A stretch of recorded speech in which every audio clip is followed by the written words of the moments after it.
एक ईमानदार किसान, एक लालची जमींदार और एक चमत्कारी देवी। क्या होगा जब इन तीनों की नियति आपस में टकराएगी? एक तरफ रमेश की मेहनत और भक्ति है, तो दूसरी तरफ जमींदार का लालच और साजिश। जब जमींदार अपनी हदें पार करता है, तो रमेश की पुकार सीधे महाकाली तक पहुंचती है। क्या रमेश अपनी ईमानदारी से जमींदार के छल को हरा पाएगा? क्या देवी सचमुच अपने भक्त की मदद करेंगी? क्या होगा जब भाग्य टकराएगा? जानिए पूरी कहानी अंत तक। सत्यनगर का नवदुर्गा उत्सव।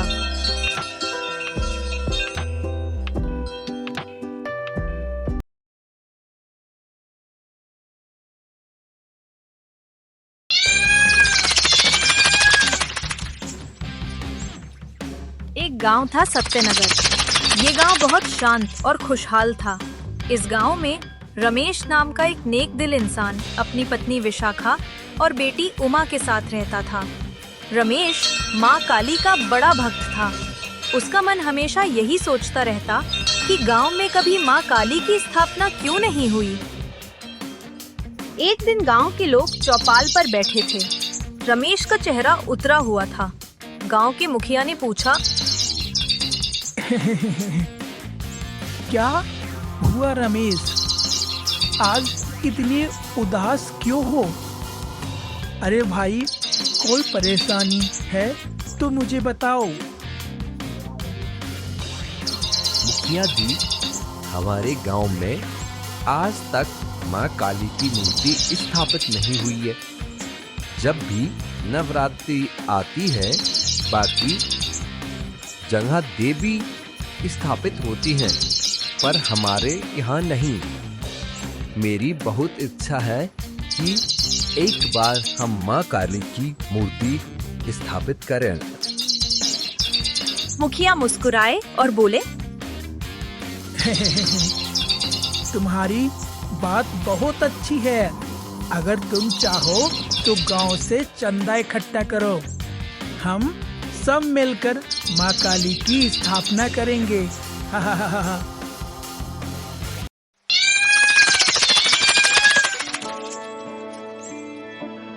रमेश बहुत खुश हुआ।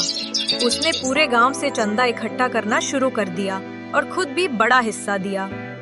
2 दिन बाद गांव में माँ काली की सुंदर मूर्ति स्थापित कर दी गई। सुबह सुबह रमेश ने अपने पत्नी विशाखा से कहा, ओ विशाखा, कहाँ हो? चलो माँ के दर्शन करते हैं। कितने बरसों बाद हमारे गांव में यह शुभ दिन आया है। क्यों नहीं? आप माँ के भक्त हैं, तो मैं भी आपके साथ हूँ। मैंने तो सुबह सुबह भोग भी बना लिया था। उमा भी माँ के दर्शन करने के लिए बहुत उत्सुक है। चलो चलो जल्दी चलते हैं।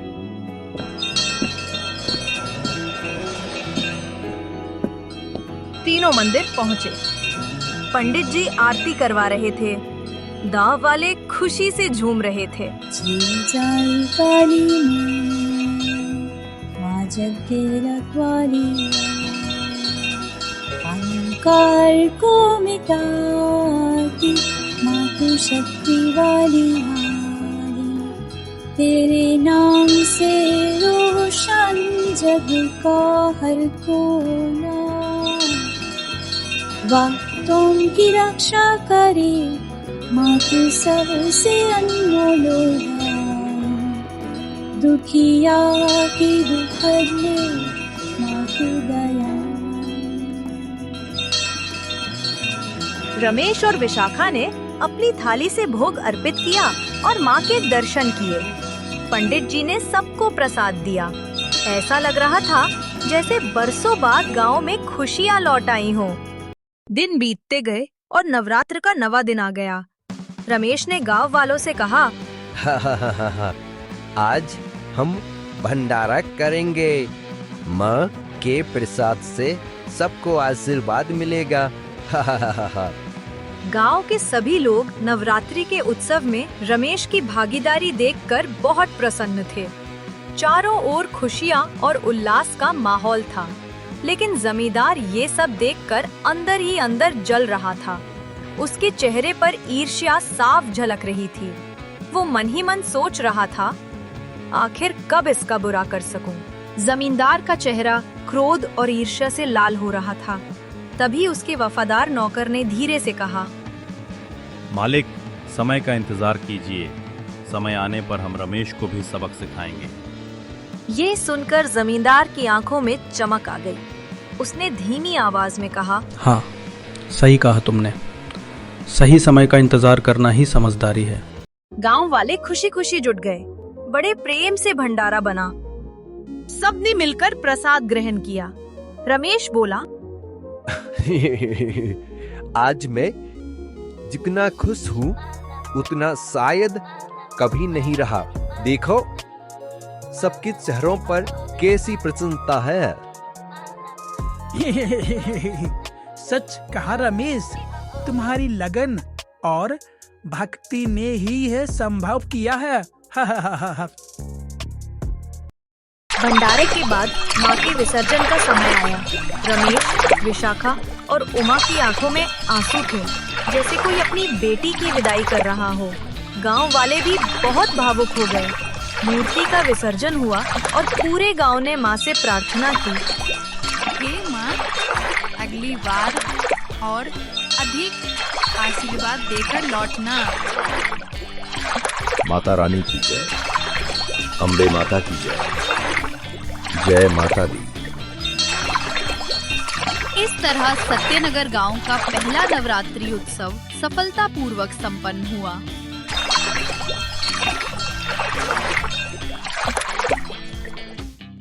रमेश बहुत धनी नहीं था, लेकिन ईमानदार और मेहनती किसान था। उसके पास बस एक छोटा सा खेत था। खेत छोटा जरूर था, पर बहुत उपजाऊ था।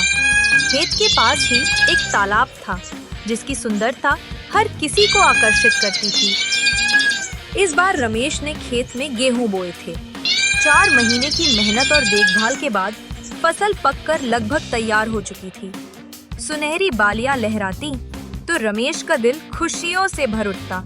वो सोचता, बस अब कुछ ही दिन और मेरी मेहनत रंग ला देगी। लेकिन कहते हैं, जब सब कुछ अच्छा चल रहा हो, तब किसी का लालच या बुरी नजर भी मुसीबत ला देती है। गांव का जमींदार शुरू से ही रमेश की जमीन पर नजर गड़ाए हुए था। उसके मन में लोभ था कि किसी तरह रमेश का खेत उसके हाथ लग जाए। एक दिन जमींदार अपने नौकर से बोला, कई सालों से मैं रमेश की जमीन पर नजर रखे हुए हूँ, पर कोई रास्ता नहीं निकलता। सोच रहा हूँ कैसे उसे कर्ज में फंसा कर यह खेत छीन लूं। नौकर चालाक था। उसने तुरंत कहा, मालिक, शांत। अगर आप हुक्म दे तो मेरे पास एक योजना है।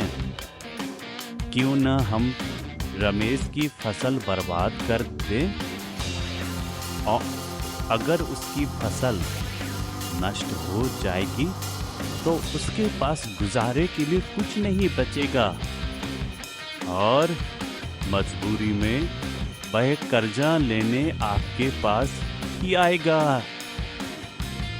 और जब अगली बार भी वह कर्जा नहीं चुका पाएगा तो खेत अपने आप आपके पास आ जाएगा। जमींदार ने ये सुनकर खुशी से कहा, वाह, यही तो मैं चाहता था। आज रात ही काम कर डालो। रात होते ही जमींदार और उसका नौकर रमेश के खेत में गए।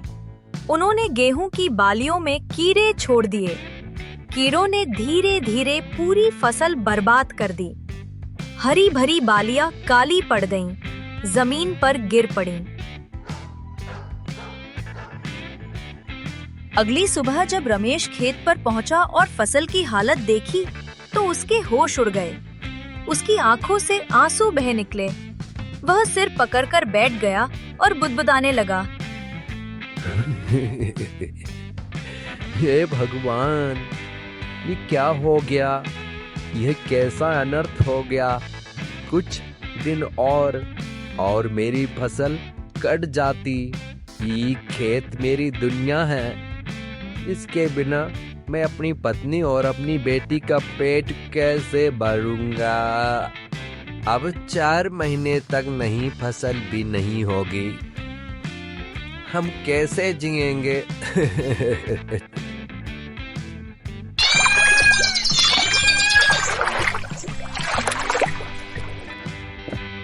रमेश भारी मन से घर पहुंचा और पत्नी विशाखा को सब कुछ बताया। विशाखा भी हैरान और दुखी होकर बोली, अब हम क्या करेंगे? न खाने को अन्न बचा, न बुआई के लिए बीज। अगली फसल तक 4 महीने गुजारना असंभव है। रमेश बोला, गांव में एक ही इंसान है जो कर्ज देता है। जमींदार। मजबूरी है, मुझे उसके पास ही जाना होगा। दूसरे दिन रमेश जमींदार के पास पहुंचा। उसे देखते ही जमींदार मुस्कुराया और बोला, अरे रमेश, तुम्हारा ही इंतजार कर रहा था। रमेश चकित होकर बोला, आपको कैसे पता कि मैं आने वाला हूँ? जमींदार हंसकर बोला, मैं तो मजाक कर रहा था। बताओ क्या चाहिए? मेरी पूरी फसल नष्ट हो गई है। मुझे थोड़े पैसे उधार चाहिए ताकि घर का गुजारा चल सके और अगली फसल बो सकूं। मैं वादा करता हूँ कि कटाई होते ही सब चुका दूंगा। जमींदार ने गंभीरता से कहा, ठीक है, मैं तुम्हें पैसे दूंगा, लेकिन सिर्फ 4 महीने की मोहलत दूंगा। अगर उस समय तक कर्ज नहीं चुका पाए तो यह खेत मेरा होगा। इस बात पर तुम्हें कागज पर दस्तखत भी करने होंगे। बेबस रमेश ने शर्त मान ली पर दस्तखत कर दिए। कुछ दिनों बाद रमेश ने खेत में फिर से मेहनत शुरू की। उसने इस बार मूंग और सोयाबीन बोई, परंतु लालची जमींदार ने फिर वही चाल चली। नौकर के साथ मिलकर उसने रात को खेत में कीड़े छोड़ दिए। नतीजा वही निकला, पूरी फसल फिर बर्बाद।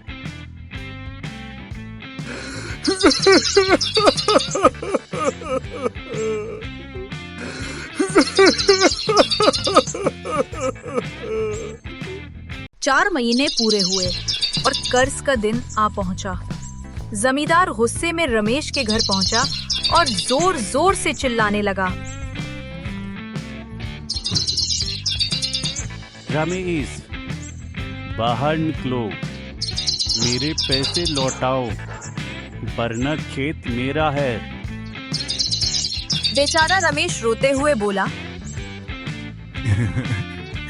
मुझे माफ कर दो मालिक, मैंने जानबूझकर कुछ नहीं किया। मेरी फसल 2 बार बर्बाद हुई। थोड़ी मोहलत और दे दो, अगली बार मैं सब चुका दूंगा। लेकिन जमींदार कठोर था। बोला, नहीं, अब पंचायत ही फैसला करेगी। पंचायत बुलाई गई। कागज पर रमेश के दस्तखत देखकर सबको चुप होना पड़ा। पंचायत ने फैसला सुनाया, शर्त के अनुसार खेत अब जमींदार का होगा। रमेश का एकमात्र सहारा छिन गया। अब उसके पास गुजारे का कोई साधन नहीं था। मजबूर होकर वो दूसरों के खेतों में मजदूरी करने लगा।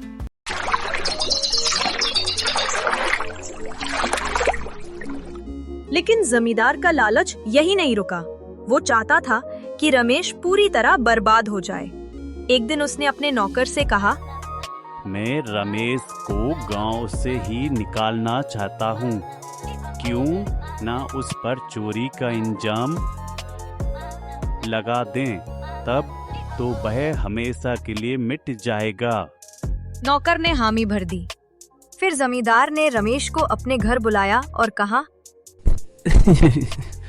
रमेश, मुझे तुम पर दया आती है। आओ मेरे यहाँ काम कर लो, मैं तुम्हें अच्छा पैसा दूंगा। रमेश ने मजबूरी में हामी भर दी। अब वो जमींदार के घर का हर छोटा बड़ा काम करने लगा। झाड़ू पोछा, भैंसों की देखभाल, खेत का काम, सब वही करता।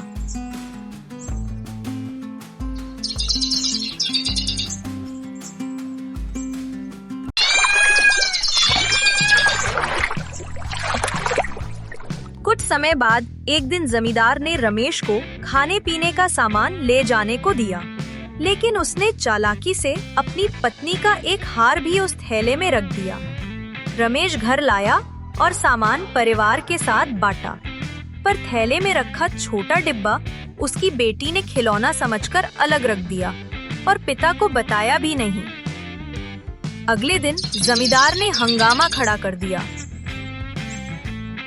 मेरा हार चोरी हो गया, किसी ने चुरा लिया है। तलाशी हुई। रमेश के घर से वही डिब्बा और हार निकल आया। अब जमींदार ने सबके सामने रमेश को चोर घोषित कर दिया। पंचायत फिर बैठी। जमींदार बोला, देखो, मैंने रमेश का भला करना चाहा, उसे काम दिया, खाना दिया, लेकिन उसने मेरा गहना चुरा लिया। ऐसे आदमी को गांव में रहने का हक नहीं। रमेश गिड़गिड़ा कर बोला, नहीं नहीं, मैंने चोरी नहीं की। मैं कभी मालकिन के कमरे में गया ही नहीं। विशाखा भी बोली, मेरा पति निर्दोष है, यह कभी चोरी नहीं कर सकते। पर पंचायत ने फैसला सुनाया। सुबह होते ही रमेश और उसका परिवार गांव छोड़ देगा।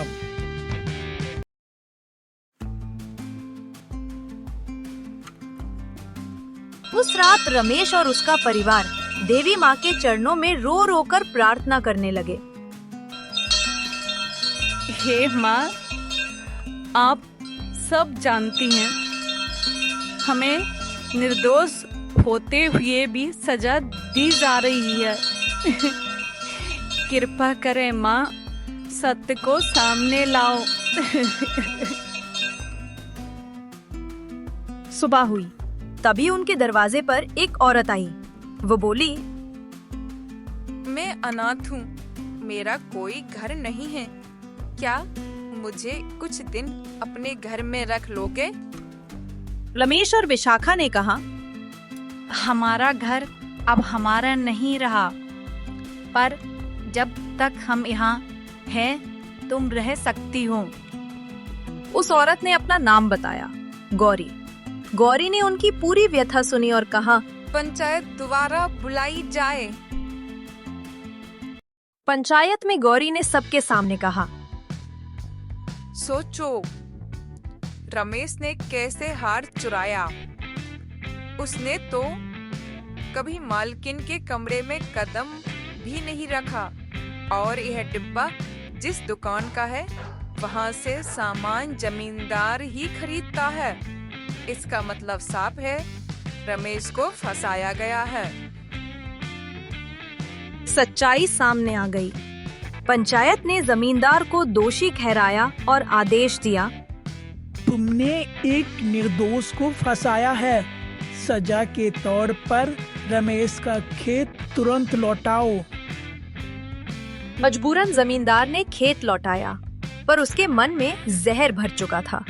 उसने सोचा, जब तक रमेश जिंदा है यह खेत मेरा नहीं हो सकता। क्यों न इसे हमेशा के लिए मिटा दूं। रात का समय था। जमींदार और उसके नौकर रमेश, विशाखा और छोटी उमा को पकड़कर तालाब के किनारे ले आए। हाथ पैर बांधकर वे उन्हें पानी में डुबोने ही वाले थे। डर और दर्द से भरे रमेश और विशाखा ने माँ दुर्गा को पुकारा। माँ, मैंने हमेशा आप पर विश्वास किया। मेरी बच्ची को मेरी आंखों के सामने मत मरने दीजिए। हमें पापियों से बचाइए।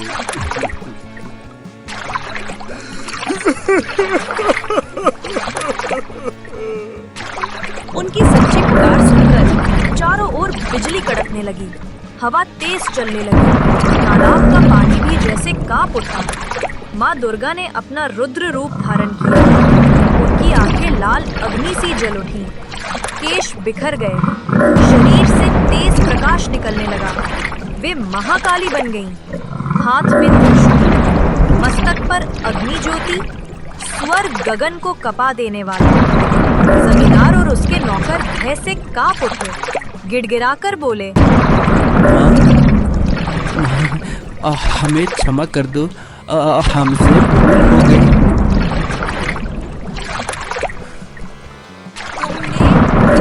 तुमने इंसान को सताया है, उसकी जमीन हड़पी, उसकी बेटी को मारना चाहा।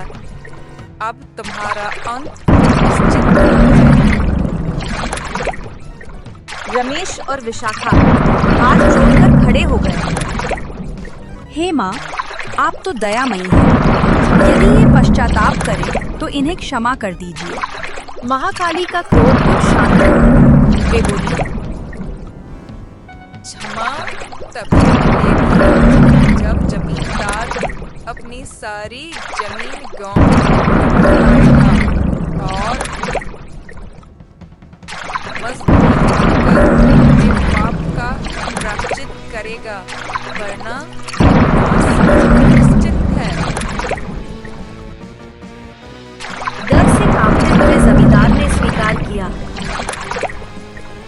हे माँ, आज ही सबकी जमीन लौटाऊंगा और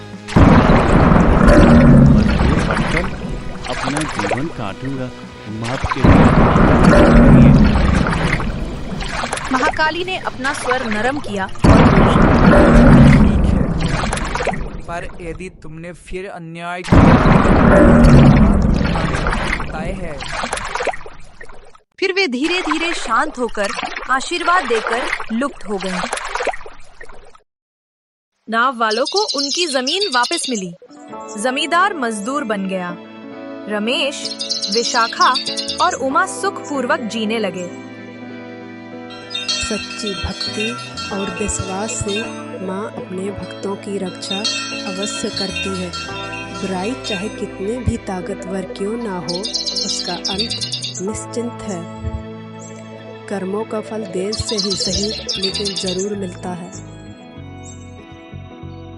देखने के लिए धन्यवाद। लाइक, शेयर और कमेंट करना ना भूलें।